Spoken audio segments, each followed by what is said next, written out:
Hello friends, welcome to mister mass academy. UP triple S C PET 2025 की अगर आप तैयारी करना चाहते हैं, जो घटना चक्र आपका थियोरेटिकल वाला पार्ट है, काफ़ी इंपॉर्टेंट है। इसमें आपके जितने भी पार्ट्स दिए गए हैं उन सभी को मैं एक एक करके वीडियो के माध्यम से आपको कराऊंगा। भारतीय इतिहास में जितने भी टॉपिक्स हैं उन सभी को, और इसके बाद मैं आपको घटना चक्र की जो एमसीक्यूज वाली बुक आती है UP triple S C PET के लिए खासकर बनी है, उसमें जितने भी पेपर हुए हैं यूपी ट्रिपल एस सी के, उन सभी पेपर्स को भी मैं सेक्शन वाइज कराऊंगा इसमें। और जो आपके प्रीवियस ईयर के क्वेश्चन है उसको भी मैंने अपलोड किया हुआ है, आप चैनल पे जाके देख सकते हैं, प्लेलिस्ट बना देंगे उसकी। और अगर आप UP triple S C PET की प्रिपरेशन कर रहे हैं तो आप सेल्फ स्टडी के माध्यम से आपको अच्छे से तैयारी कर सकते हैं। मैं आपको टॉपिक वाइज वीडियोज़ उपलब्ध करा दूँगा। बस आपको क्या करना है कि चैनल को सब्सक्राइब करना है, जिससे आपको आने वाली वीडियोज़ टाइम से मिलते रहें। और इसमें UP triple S C PET में जो भी आपका सिलेबस है वो मैं आपको बता देता हूँ, आपको पता वैसे भी होगा। भारतीय इतिहास है, ये 5 नंबर का आता है। ऐसे भूगोल भी 5 का आता है, हिंदी, इंग्लिश, ये सब 5-5 नंबर के आते हैं। तो आपको बहुत ही अच्छे तरीके से पढ़ना होगा। 5 नंबर कहीं से भी पूछ सकता है। वो मैं आपको आज कराने वाला हूँ सिंधु घाटी सभ्यता। इसी तरीके से जो भी आपके भारतीय इतिहास के इसमें टॉपिक्स दिए गए हैं, देख सकते हैं, जितने भी टॉपिक दिए हैं उन सभी की वीडियो अलग लगाएगी। ठीक है, तो आपको अलग से प्लेलिस्ट बना दी जाएगी। इसके बाद आपका भारतीय राष्ट्रीय आंदोलन मोस्ट इंपॉर्टेंट है। ठीक है, फिर भूगोल आपका, इसमें भारत और विश्व दोनों का भूगोल पूछा जाएगा। ठीक है, विश्व का कम ही पूछा जाता है, और फिर भी आपको पढ़ना पड़ेगा इसमें भारतीय अर्थव्यवस्था, और इसमें आपकी राज्य व्यवस्था जो आपका पॉलिटी वाला आता है सेक्शन। फिर आपका सामान्य विज्ञान, इसमें तीनों विज्ञान रहेंगे, भौतिक, रासायनिक, जीव विज्ञान। और इसमें आपका अंकगणित जो प्राथमिक वाला आता है, अर्थमेटिक। हिंदी, इंग्लिश इसमें आपकी सामान्य रहेगी 5-5 नंबर की। और इसमें आपका हिंदी का क्या होता है, गद्यांश पूछा जाता है 5 नंबर वाला, और अंग्रेजी में भी आपका पैसेज आता है। और इसके बाद आपका करंट अफेयर आता है, और रीजनिंग, इस तरीके से आपका मैथ और जीके जो आपका सामान्य जागरूकता में आता है। आपका जो हिंदी होता है इसमें गद्यांश दिया जाता है, और ग्राफ और तालिका, ये आपके 5-5 नंबर के होते हैं। ठीक है, इन पे ज़्यादा फोकस करना है, मैं आपको अलग से इनके वीडियोस उपलब्ध करा दूंगा। तो स्टार्ट करते हैं आज से। हमारा पहला जो टॉपिक है, प्राचीन भारतीय इतिहास में सिंधु घाटी सभ्यता। तो आपको क्या करना है कि वीडियो को अच्छे से 1 से 2 बार देखना है।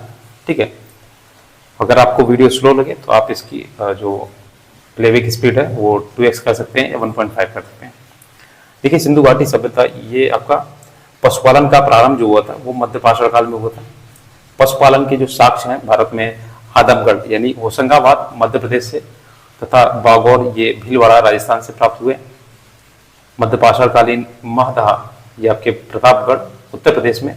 हड्डी एवं सींग निर्मित उपकरण प्राप्त हुए। भारत में मानव का सर्वप्रथम जो साक्ष्य मिला है मध्य प्रदेश के पश्चिमी नर्मदा क्षेत्र से मिला है। अगला देखिए, इसमें नर्मदा क्षेत्र की जो खुदाई की गई थी या खोज की गई थी, ये 1982 में की गई थी, वर्ष 1982 में। और यहाँ से मानव कंकाल के साक्ष्य के साथ कुत्ते का कंकाल जो बुर्ज होम, ये आपके जम्मू कश्मीर पड़ता है। ठीक है, सबसे उत्तरी सीमा आई है। ठीक है, इसे प्राप्त हुआ है। और गर्त आवास के जो साक्ष्य हैं ये भी बुर्ज होम से प्राप्त हुए हैं। मोस्ट इंपॉर्टेंट है, आपके जम्मू कश्मीर से ये जरूर ही पूछता है कि जो आपके कुत्ते के कंकाल पाए गए हैं वो कहाँ पे हैं, तो ये आपके बुर्ज होम जम्मू कश्मीर से। और जो गर्त आवास है, जो गर्त आवास मतलब नीचे का जो आवास बनाए जाते थे, वो आपके कहाँ पाए गए हैं, तो ये भी आपका बुर्ज होम यानी जम्मू कश्मीर में पाएगा। नेक्स्ट है बुर्ज होम पुरास्थल की जो खोज की गई थी 1935 ईस्वी में, डी टेरा एवं पीटरसन ने की थी। ठीक है, याद रखिएगा, ये आपके जो भारतीय हैं ये भारतीय नहीं है। ठीक है, और जैसे आपका दयाराम साहनी है, उन्होंने सिंधु सभ्यता की खोज की है। इसी तरीके से बुर्ज होम जो पुरास्थल है इसकी खोज 1935 में डी टेरा एवं पीटरसन ने की थी। आप बार बार पढ़ेंगे तो आपको याद हो जाएगा, एक बार में नहीं याद होगा। नेक्स्ट देखिए, सर्वप्रथम जो खाद्यान्नों का उत्पादन है वो नवपाषाण काल में हुआ था। ठीक है, जो कि 3 भागों में बांटा गया, पुरा पाषाण, मध्य पाषाण और नवपाषाण। ये तीसरा काल है। ठीक है, पाषाण काल का नवपाषाण काल, इसमें आपके खाद्यान्नों का उत्पादन हुआ था। नेक्स्ट है बलूचिस्तान के कच्छ मैदान स्थित जो आपका मेहरगढ़ है, मेहरगढ़ से सर्वप्रथम प्राचीनतम स्थायी जीवन के प्रमाण यहाँ से मिले हैं। तो आपके पूछा जा सकता है सबसे ज़्यादा प्राचीनतम जो स्थायी जीवन के प्रमाण कहाँ मिले हैं, तो आपके मेहरगढ़ है, ये आपके बलूचिस्तान पड़ता है पाकिस्तान में। नेक्स्ट है चैल्कोलिथिक जो युग है उसको ताम्र पाषाणिक युग के नाम से भी जानते हैं।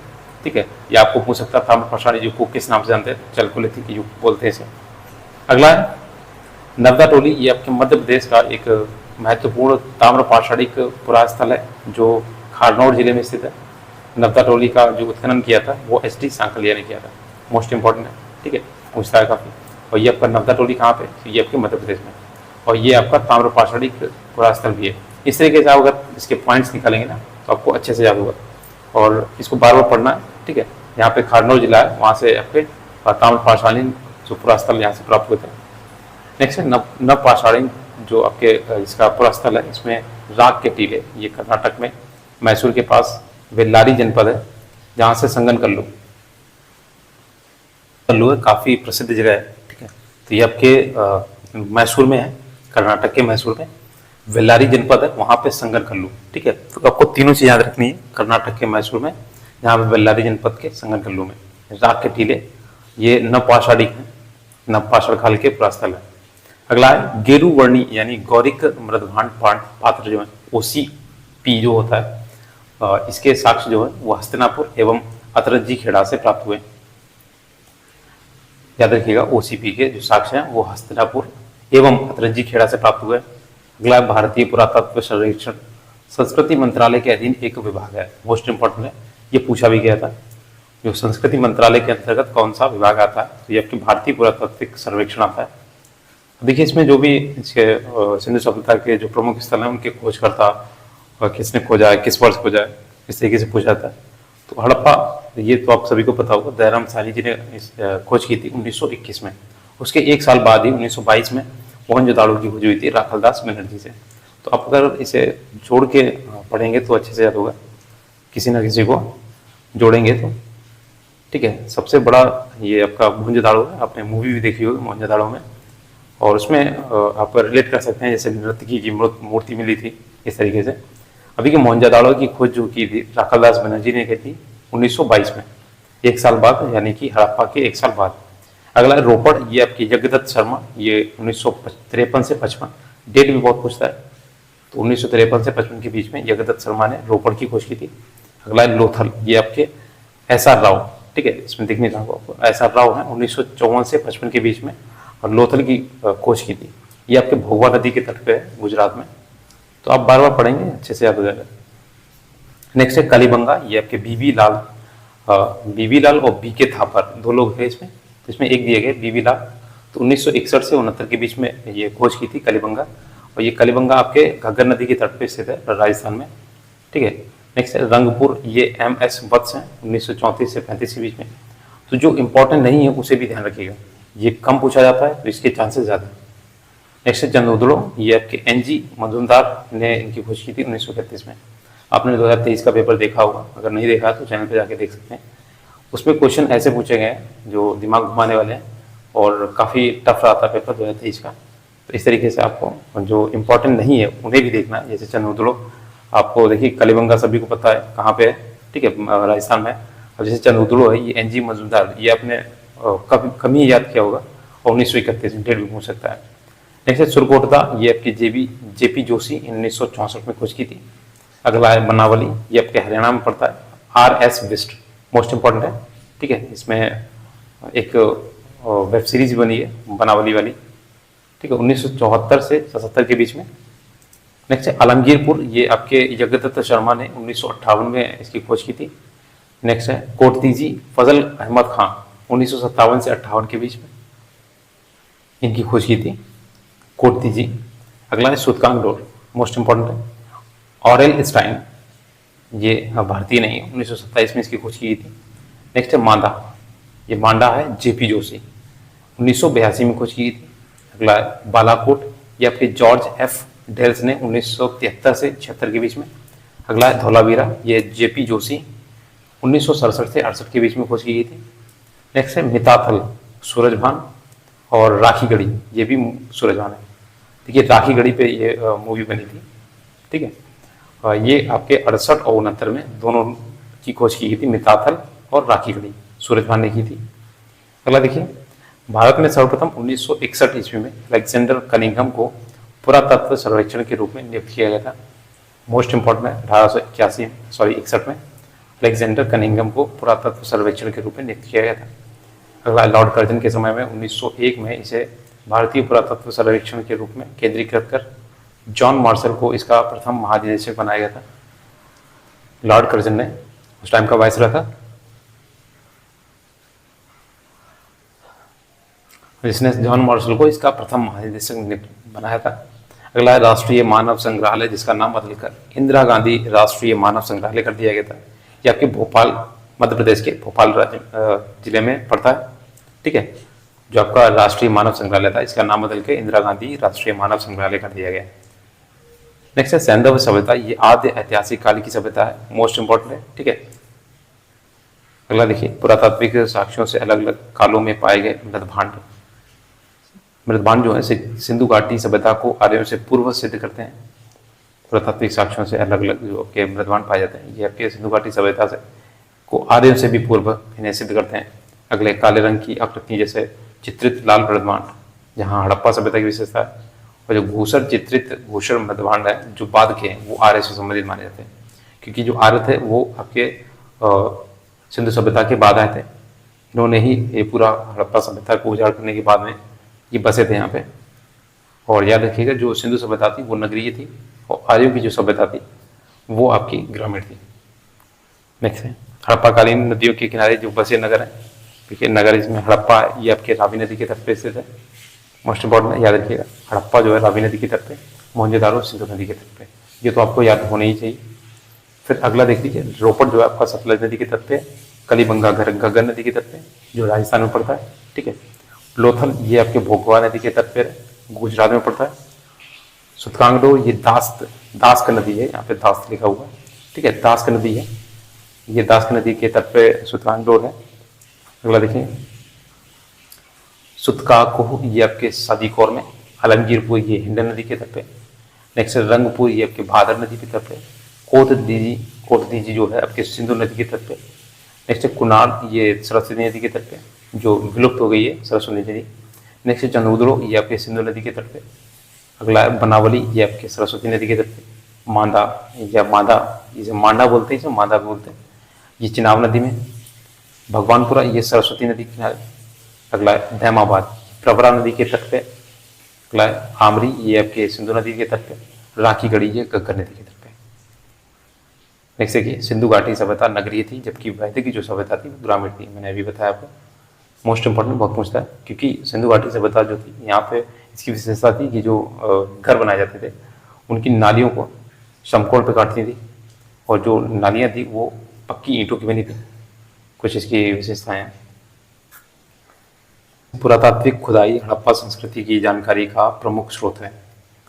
नेक्स्ट है, हड़प्पा वासियों को तांबा, कांसा, स्वर्ण और चांदी की जानकारी थी। ठीक है, लोहे से परिचित नहीं थी, काफी पूछता है इसमें। अगला देखिए, प्रारंभिक हड़प्पा सभ्यता में पैर से चलित चाक का प्रयोग किया जाता था। ठीक है, हाथ से जो यूज होता था उसके बाद में आता, पैर से चलित चाक का यूज करते थे। इसमें चाक जो होता जो मिट्टी के बर्तन बनाने के लिए प्रयोग किया जाता है। अगला, परिपक्व हड़प्पा के दौर में हाथ से चलित चाकों का प्रयोग हुआ था। ठीक है, जब हड़प्पा थोड़ा परिपक्व हुआ था उसके टाइम पे। नेक्स्ट, मूर्ति पूजा का प्रारंभ जो हुआ था पूर्व आर्य काल से माना जाता है। अगला, हड़प्पा सब संस्कृति जो थी ये मोहरों एवं टेराकोटा, टेराकोटा जो होता था वो मोम का एक आकृति होती थी, मोम की बनी। ये कलाकृतियों में गाय का चित्रण नहीं मिलता है, बहुत पूछा जाता है। ठीक है, हाथी, गेंडा, बाघ, हिरण, भेड़ा आदि का अंकन मिलता है, इसमें गाय का नहीं मिलता है। अगला, हड़प्पा सभ्यता के स्थलों में से खंभात की खाड़ी के निकट स्थित लोथल से गोदीबाड़ा के साक्ष्य मिले हैं। हड़प्पा सभ्यता में जो खंभात की खाड़ी है, यहाँ से लोथल से गोदीबाड़ा के साक्ष्य मिले।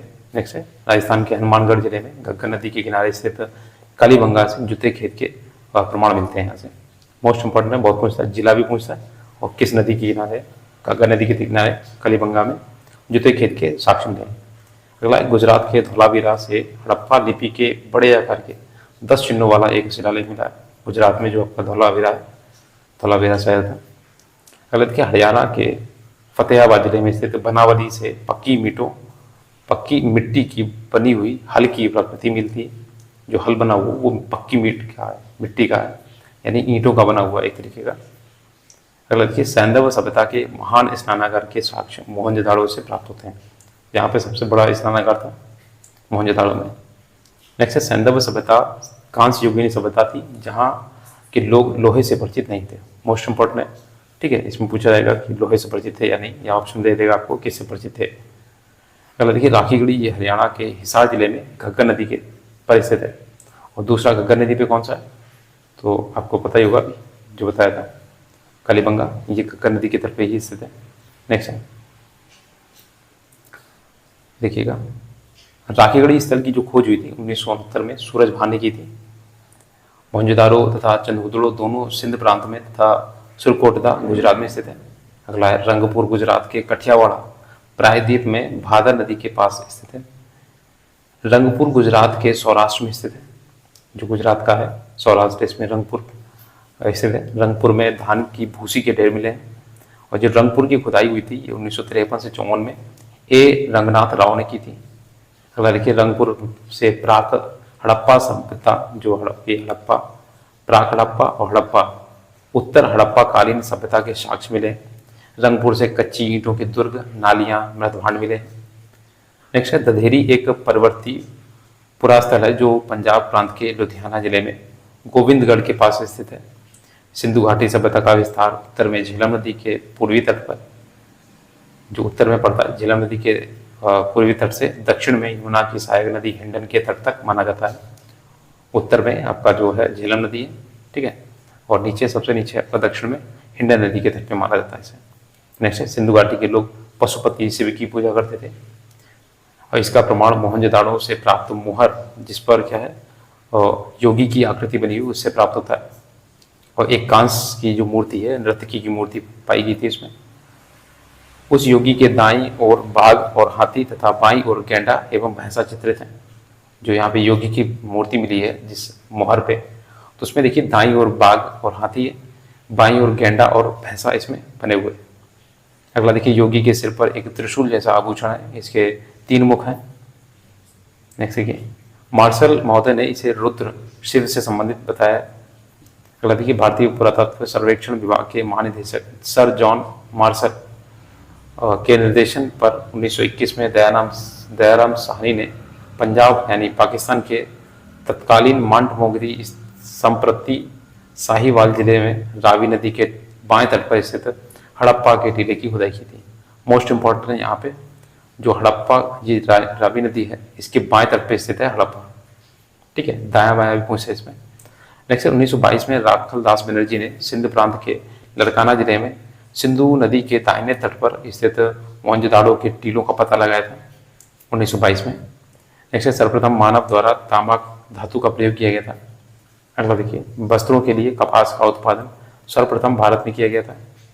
नेक्स्ट सिंधु घाटी में कपास के उत्पादन का प्रमाण मिला है। मोहनजोदाड़ो जो वर्तमान में पाकिस्तान के लड़काना जिले में स्थित है के उत्खनन से कपास के सूत की प्राप्ति की गई है।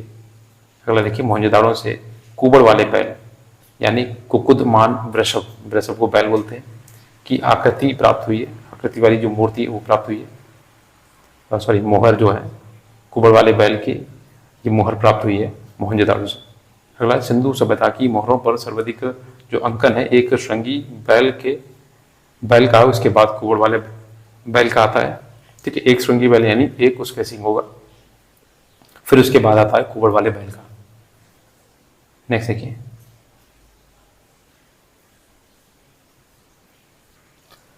कालीबंगा के मृण पट्टिका पर एक और दोहरे सिंग वाले देवता का अंकन है। अगला देखिए दूसरी ओर बकरी को दिखाया गया है जिसे एक पुरुष ला रहा है। सिंधु सभ्यता में मातृ देवी की उपासना सर्वाधिक प्रचलित थी, इन्हीं की पूजा की जाती थी। मिस्र की सभ्यता का विकास नील नदी के द्रोणी में हुआ। मिस्र की जो नील नदी का, मिस्र को जो है नील नदी का उपहार कहा जाता है क्योंकि इस नदी के अभाव में ये भूभाग रेगिस्तान होता। अगर नहीं होती ना नील नदी तो ये अभी रेगिस्तान होता। सुमेरिया सभ्यता के लोग प्राचीन विश्व के प्रथम लिपि आविष्कार करता थे। अगला सुमेरिया की क्यूनिफॉर्म लिपि को सामान्यतः प्राचीनतम लिपि माना जाता है। नेक्स्ट है सिंधु सभ्यता की लिपि भावात्मक थी, यह लिपि दाएं से बाएं की ओर लिखी जाती थी। तो याद रखिएगा सिंधु की सभ्यता की जो लिपि है वो दाएं से बाएं की तरफ लिखी जाती थी, ठीक है, जैसा हम लोग लिखते हैं उससे उल्टा लिखी जाती थी, जैसे उर्दू की भाषा लिखी जाती है। अगला देखिए प्रमुख धातु एवं प्राप्ति स्थल जो भी है कहाँ कहाँ से पाए गए। तो तांबा देखिए खेतड़ी अभी भी पाया जाता है, खेतड़ी के राजस्थान एवं बलूचिस्तान में पाया जाता है। लाजवर्द ये आपके बदखा ये अफगानिस्तान में पाया जाता है। फिरोजा यानी टिन, फिरोजा और टिन ये आपकी ईरान में, उस समय की बात की जा रही है, अभी की नहीं। चांदी जो है राजस्थान की जावर एवं अजमेर खानों से, अफगानिस्तान और ईरान जो विदेशों में, अफगानिस्तान ईरान से। नेक्स्ट है शीशा जो है आपका अफगानिस्तान से, और शिलाजीत हिमालय से। गोमेद ये आपका गोमेद पर्वत है गुजरात में, तो ये गोमेद यहाँ से गुजरात से पाया जाता है। तो देखिए आपका ये पहला टॉपिक कंप्लीट हो गया। इसके बाद वैदिक संस्कृति का दूसरा वीडियो आपको मिल जाएगा, इसकी प्लेलिस्ट हम बना देंगे। और अगर वीडियो अच्छा लगा तो प्लीज़ चैनल को सब्सक्राइब कीजिएगा और दोस्तों के साथ शेयर कीजिएगा, आपके पास अगर ग्रुप हो उस पर शेयर कीजिएगा। जितना वीडियो को शेयर करेंगे उतना मुझे मोटिवेशन मिलेगा दूसरा वीडियो बनाने के लिए। Thanks for watching.